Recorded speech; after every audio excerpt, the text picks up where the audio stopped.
조금 전 유 실장과 잠깐 얘기했던 대로 북한이 오늘 오전 대륙간 탄도미사일 ICBM을 발사했습니다. 어제 단거리 탄도미사일을 쐈는데요. 하루 만에 도발의 수위를 더 높인 겁니다. 미국의 확장 억제 강화를 거세게 비판한 만큼 이번 ICBM 발사는 미국을 직접 겨냥한 도발이라는 전문가들의 분석도 나오고 있습니다. 그런가 하면 정진상 정무조정실장 오늘 오후 법원에 출석해서 구속영장 실질심사를 받고 있습니다.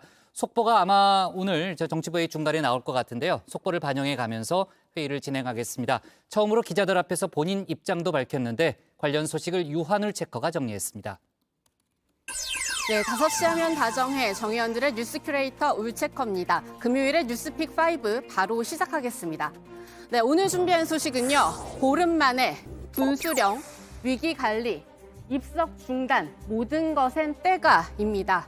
북한이 오늘 오전 10시 15분쯤 평양 순안 일대에서 동해상으로 미사일을 쐈습니다. 대륙간 탄도미사일 ICBM입니다. ICBM, 미국 본토를 겨누는 무기죠. 합참에 따르면 고도 약 6,100km까지 올라가서 약 1,000km를 날아갔습니다. 일본 배타적 경제 수역 안에 떨어졌습니다. 防衛省によりますと、北朝鮮から弾道ミサイルの可能性があるものが発射されました。海上保安庁は、船舶は今後の情報に留意するとともに、落下物を認めた場合は近づくことなく、関連情報を海上保安庁に通報するよう呼びかけています。 네, 일본 기시다 총리 용인 못한다 이렇게 목소리 높였고요. 북한 앞서 지난 3일에도 ICBM 발사했습니다. 정상 비행에 성공하지 못하고 동해상에 떨어졌습니다. 당시 최고 고도 1920km, 비행거리 760km였습니다. 오늘이랑 현저하게 차이가 나죠. 당시 우리 군은 화성 17형이라고 추정했는데요. 북한이 공개한 사진은 화성 15형 개량형이었습니다. 화성 17형, 올해 북한이 대대적으로 홍보한 신형 미사일인데 혹시 자존심 때문이었을까요? 북한이 이번 ICBM 발사에 대해서 실패했다라고 하면은 그 김정은 위원장의 자존심과 관련돼 있고 또 국제사회에 자신들의 미사일 강국이라는 거기에 대해서 상당 부분 어려운 그런 점이 있기 때문에 아마 자기들이 가장 성공할 수 있는 화성 15형 또는 17형 이것을 다시 발사할 가능성은 배제할 수 없다. 네, 양무진 교수 말대로 보름 만에 다시 나선 북한입니다. 우리 군은 그때와 마찬가지로 화성 17형을 쏜 것으로 추정하고 있습니다. 그리고 어제는 단거리 탄도미사일도 쏘아 올렸습니다. 발사 1시간 40분 전에는 예고장도 날렸습니다. 이례적으로 최선희 외무상 명의로 된 담화였죠. 미국이 확장 억제력 제공 강화에 집념하면 할수록 조선 반도와 지역에서 도발적이며 허세적인 군사적 활동들을 강화하면 할수록 그에 정비례하여 우리의 군사적 대응은 더욱 맹렬해질 것이다.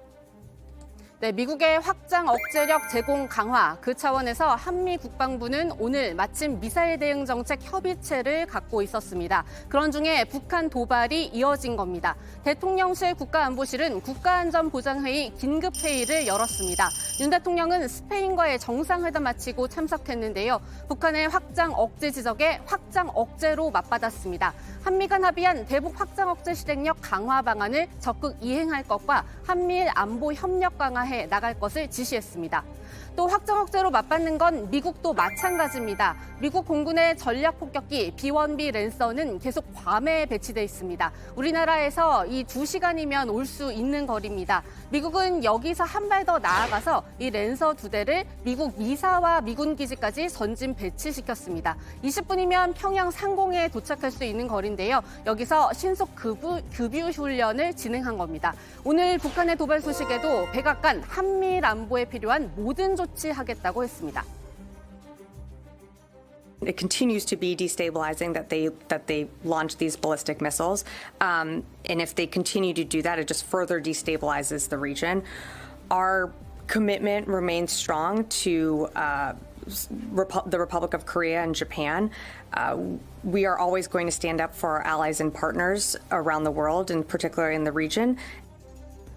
네, 이 확장 억제 강화 약속, 윤 대통령 순방 기간 동안 있었던 한미일 정상회담을 통해 강조된 부분입니다. 북한은 여기에서 도발 구실 찾으면서 불과 닷새 만에 도발 수위 다시 끌어올린 건데요. 북한은 역시 같은 기간 믿는 구석도 찾았습니다. 바로 중국입니다. 한중 또 미중 정상회담에서 북한에 대한 중국의 태도는 일관됐습니다. 시진핑 주석, 바이든 대통령에게는 북한의 우려 균형적으로 해결해야 한다 했고요. 윤 대통령에게는 한국의 역할 강조했죠. 북한이 이런 중국 그리고 러시아에 밀착해서 신냉전 구도를 꿈꾼다는 전망도 나옵니다. 이 대립구도 분명한 국제 무대 중 하나 바로 유엔입니다. 어제 북한 인권 결의안 채택할 때도 우리나라와 한껏 날을 세웠습니다. Like the recent unprecedented deaths from suffocation due to poor governance of the national affairs, the South Korea did not even hesitate to round mark at the fratricide confrontation, maximizing human rights issue.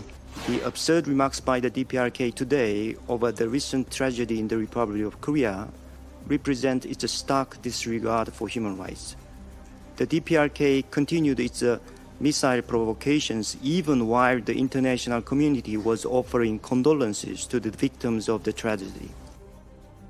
네, 그러면 이제 정말 북한의 7차 핵실험만 남은 걸까요? 관련 정황들은 계속 포착되고 있습니다. 먼저 북한 풍계리 핵실험장인데요. 국제원자력기구 IAEA는 계속 활동 징후 포착된다는 분석 내놨습니다. 우리는 실험장 3번 갱도 근처에서 활동 징후를 계속 보고 있습니다. 3번 갱도에서 4번 갱도 입구로 가는 길이 재건되기도 했습니다. 다만 4번 갱도에서 땅 파기 등 흔적은 보이지 않습니다. 여기에 평안북도 동창리 서해 위성 발사장의 움직임도 심상치 않습니다. 곳곳에서 크고 작은 공사 정황이 포착되고 있는데요. 이 미사일 수직 엔진 시험대를 대대적으로 보수하는 모습이 민간 위성에 잡혔습니다. 여기에 앞서서는 대형 공간 3곳이 있는 새 건축물도 포착됐는데요. 전문가들은 더 큰 발사체를 쏘아 올리기 위한 작업으로 보고 있습니다.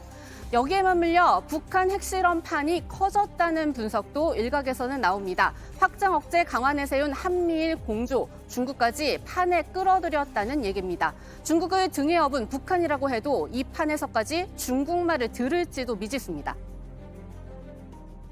네, 판이 엄청나게 커진 거죠. 그러니까 중국은 일단은 이런 상황을 원치 않기 때문에 북한의 핵실험을 더욱 강하게 만류할 것으로 예상이 됩니다. 만류할 것으로 예상이 되나 통제하지 못할 것이다. 즉 북한이 중국의 속국이 아닌 이상 중국의 힘의 한계가 그대로 드러날 것이고 이 틈을 노려서 이제 미국이 본격적인 어떤 힘의 과시가 있지 않을까 생각이 들어요. 네, 두 번째 픽은 분수령입니다. 며칠간 계속 강조해드렸던 중대 분수령, 그날이 밝았습니다. 이재명 대표 최측근 정진상 정무조정실장에 대한 구속영장 실질심사가 지금 3시간째 진행 중인데요. 법원에 나온 정 실장, 오늘 드디어 처음으로 언론 앞에 섰습니다. 검찰 정권의 수사는 증자살인, 3인 성호입니다. 군사정권보다 더한 검찰 정권의 수사는 살아있는 권력에도 향해야 할 것입니다. 최소한의 균형이 필요합니다. 경제 파탄에도 힘든 국민들께서 열심히 생활하시는데 저의 일로 염려를 끼쳐 미안할 따름입니다. 네, 검찰 정권, 경제 파탄, 단어 하나하나가 날이 서 있죠. 정 실장, 오늘 검찰관은 유동규 전 본부장의 진술이 과연 신빙성이 있느냐를 두고 공방을 펼치고 있는 것으로 알려졌는데요. 검찰이 청구한 영장들이 하나같이 유 전 본부장의 진술에 의존하고 있기 때문입니다. 유 전 본부장 사실혼 배우자한테 휴대전화를 버리라고 시켰다. 이렇게 자백한 사실이 하루 앞서 공개되기도 했는데요. 증거인멸 교사죄가 성립되기 때문에 결코 유리한 진술은 아닙니다. 그럼에도 불구하고 자백한 이유, 정 실장과 김용 부원장 등에 대한 본인의 진술, 믿어달란 제스처로 보입니다. 유 전 본부장이 지난 8일 유한기 전 본부장 유족에게 전화해서 아무도 믿지 말라고 조언한 사실도 뒤늦게 드러났습니다. 유한기 전 본부장 대장동 수사 초기인 지난해 12월 검찰 수사를 받다가 극단적인 선택을 했죠. 유동규 전 본부장 통화에서 억울한 마음을 조금이라도 덜어드릴 수 있도록 최선을 다하겠다 이런 말도 했다고 합니다. 한마디 한마디에서 이 이재명 대표와 그 측근들에 대한 배신감이 드러납니다. 형제들이라고 불렸던 이제 그런 사람들의 어떤 생각이나 내용들이 함께해도 좋겠다 이런 생각을 했었지만 이 사건 터지고 난 다음에 원래 이제 좀 어려울 때 진면목을 본다고 하잖아요. 제가 생각했던 것들은 상당히 다르구나. 하지만 이재명 대표는 오늘 또 다시 입을 굳게 닫았습니다. 그 대신 윤석열 대통령을 맹비난했는데요. 그 대신 입을 여는 사람은 박찬대 최고위원입니다. 그리고 국민의힘 주호영 원내대표도 오늘은 참지 않았습니다. 윤 대통령 퇴진 집회에 참석한다는 야당 의원들 때문입니다. 윤석열 정권의 검찰은 검찰이기를 포기한 것 같습니다. 물증도 없이 신빙성 없는 진술에 의존해 우격다짐 수사를 하고 피의 사실을 무차별 공표해 여론재판, 마녀사냥에 열을 올리고 거짓 사실을 영장에 적시해 국민을 속이고 있습니다. 대장동 관련해서 조건 없는 특검 거부를 한 것은 바로 이러한 조작 수사를 위한 것 아닙니까?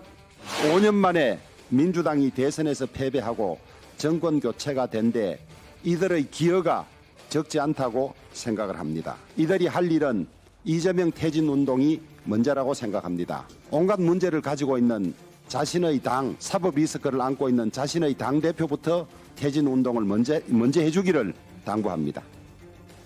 그리고 민주당으로서는 사법 리스크가 하나 더 생겼죠. 노웅래 의원의 뇌물수수 혐의에 대한 검찰 수사입니다. 검찰은 오늘 노 의원 집을 다시 한번 압수수색했습니다. 그제 압수수색 때 영장에 적지 않아서 못 가져온 현금 다발을 가지러 간 겁니다.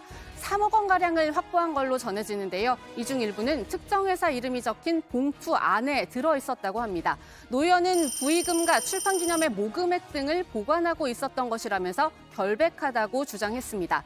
하지만 민주당은 여전히 조용합니다. 진성준 원내수석 부대표가 언론 인터뷰 중에 관련 질문 받자 입장을 내놓긴 했는데요. 이 역시도 이재명 대표를 방어하는 차원에서 하는 답이었습니다.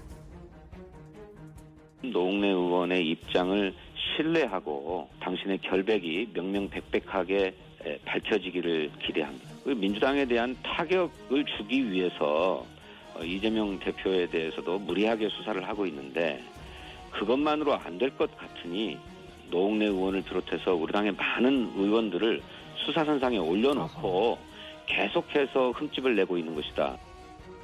실제 검찰이 이 민주당 의원 수십 명을 수사 명단에 올렸다는 이야기 이 당내에서는 돌고 있다고 합니다. 그만큼 당 분위기 뒤숭숭할 수밖에 없는데요. 그런 만큼 야당 탄압 그리고 검찰 개혁 주장하는 민주당입니다.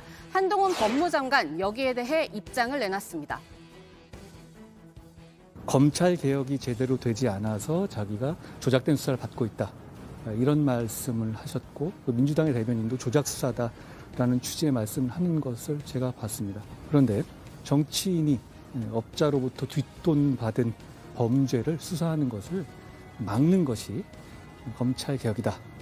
라는 것은 국민을 속이는 거라고 생각합니다. 네, 세 번째 픽은 위기 관리입니다. 중국 시진핑 주석과 일본 기시다 총리가 어젯밤 태국 방콕에서 첫 정상회담을 가졌습니다. 중일 수교 50주년, 두 정상 양국 협력 중요하다고 강조하면서 회담을 시작했습니다. 安定的な日中関係の構築を双方の努力により加速していくことが重要であると思います。中日关系的重要性没有变，也不会变。我愿同你一道，秉持政治家的责任担当。 네, 하지만 회담 분위기, 이 두 나라가 영토 분쟁 중인 생각후 열도, 중국명 다우디다오 이야기 나오면서 긴장감 팽팽했던 것으로 전해집니다. 일본 언론들도 이 성과보다는 위기관리 측면에서 의미가 있었다, 이렇게 평가했습니다. 네, 다음 픽은 입석 중단입니다. 오늘부터 경기도 광역버스에서 입석이 중단됐습니다. 전체 노선의 46%에 달하는 146개 노선이 동참했는데요. 이 이태원 참사를 계기로 승객 안전을 지키기 위한 조치입니다.